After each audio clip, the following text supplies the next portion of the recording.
ಬಹುದೊಡ್ಡ ಆರೋಪವನ್ನು ಮಾಡ್ತಾ ಇರುವಂತ ಯಶ್ಪಾಲ್ ಯಾವ ರೀತಿಯಾದಂತ ಒಂದು ಡಾಕ್ಯುಮೆಂಟ್ಸ್ ಗಳನ್ನ ಸಾಕ್ಷಿಗಳನ್ನ ಕೊಡ್ತಾರೋ ಏನೋ ಗೊತ್ತಿಲ್ಲ. ಅವರನ್ನ ಮಧ್ಯಾಹ್ನ ಮಾತನಾಡಿಸಿದಂತ ಸಂದರ್ಭದಲ್ಲಿ ಇದೇ ಡಾಕ್ಯುಮೆಂಟ್ಸ್ ಅಂತ ಹೇಳ್ತಾ ಇದ್ರು.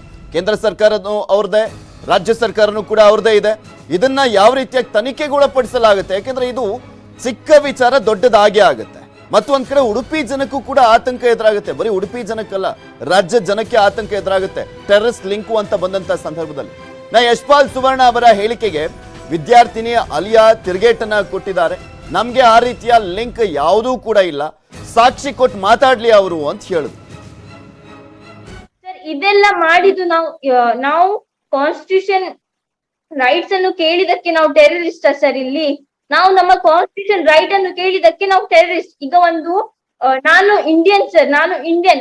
If one Indian is asking a constitution right, so she is a terrorist. ನಾವು ಸ್ಟಾರ್ಟಿಂಗ್ ಇಂದ ಎಂಡ್ ವರೆಗೆ ಲೀಗಲ್ ವೇ ಅಲ್ಲಿ ಹೋದದ್ದು ಸರ್. ಇಲೀಗಲ್ ವೇ ಅಲ್ಲಿ ಹೋದದ್ದು ನಾವು ಎಂತ ಟೆರರಿಸ್ಟ್ ಯಾವ್ದು ಇದು ಮಾಡಿದೀವಿ ಸರ್? ನಾವು ಕೇಳಿ ಅವ್ರ ಹತ್ರ ಅದು ಪ್ರೂವ್ ಮಾಡ್ಲಿಕ್ಕೆ ಹೇಳಿ ಸರ್. ಯಾರಿಗೆ ಟ್ರೈನಿಂಗ್ ಕೊಟ್ಟದ್ದು? ಯಾರಿಗೆ? ನಂಗೆ ಟ್ರೈನಿಂಗ್ ಬೇಡ ಸರ್, ನನ್ನ ಹಕ್ಕಿ ಕೇಳಲಿಕ್ಕೆ ನಂಗೆ ಟ್ರೈನಿಂಗ್ ಬೇಡ ಸರ್. ಅವ್ರದ್ದು ಎಂತ ಪ್ರೂಫ್ ಇದೆ ಹಾಗೆ ಮಾತನಾಡ್ಲಿಕ್ಕೆ? ನಾನೊಂದು ಇಂಡಿಯನ್ ಸಿಟಿಸನ್, ನಾನ್ ನನ್ನ ಹಕ್ಕು ಕೇಳ್ತಿದ್ದೇನೆ, ಅದಕ್ಕೆ ನಮ್ಗೆ ಟೆರರಿಸ್ಟ್ ಹೇಳುದಾ ಇಲ್ಲಿ? ನೀವು ಅವರಿಗೆ ಕ್ವಶನ್ ಮಾಡಿ ಸರ್, ಅಲ್ಲಿ ಪ್ರೂಫ್ ಇದೆ ಅಂತ ಕೇಳಿ ಅವ್ರದ್ದು. ಅವ್ರು ಕೇಳ್ತಿರ್ತಾರಲ್ಲ, ಜಸ್ಟ್ ದಟ್ ಸರ್. ನಾವು ನಮ್ಮ ಕಾನ್ಸ್ಟಿಟ್ಯೂಷನ್ ರೈಟ್ಸ್ ಕೇಳ್ತಿದ್ದೇವೆ, ನಮ್ಮ ಕಾನ್ಸ್ಟಿಟ್ಯೂಷನ್ ರೈಟ್ಸ್ ಕೇಳ್ತಿದ್ದೇವೆ.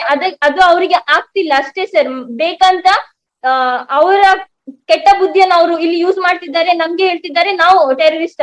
ನಾವು ಲೀಗಲ್ ವೇ ಅಲ್ಲಿ ಹೋದದ್ದು, ನಾವು ನಮ್ಮ ಕಾನ್ಸ್ಟಿಟ್ಯೂಷನ್ ಅನ್ನು ವ್ಯಾಲ್ಯೂಸ್ ಅನ್ನು ಮೇಲೆ ಇಟ್ಟು ನಾವು ಹೈಕೋರ್ಟಿಗೆಲ್ಲ ಅಪ್ರೋಚ್ ಮಾಡಿದ್ದು. ಇದು ಮಾಡಿದಕ್ಕೆ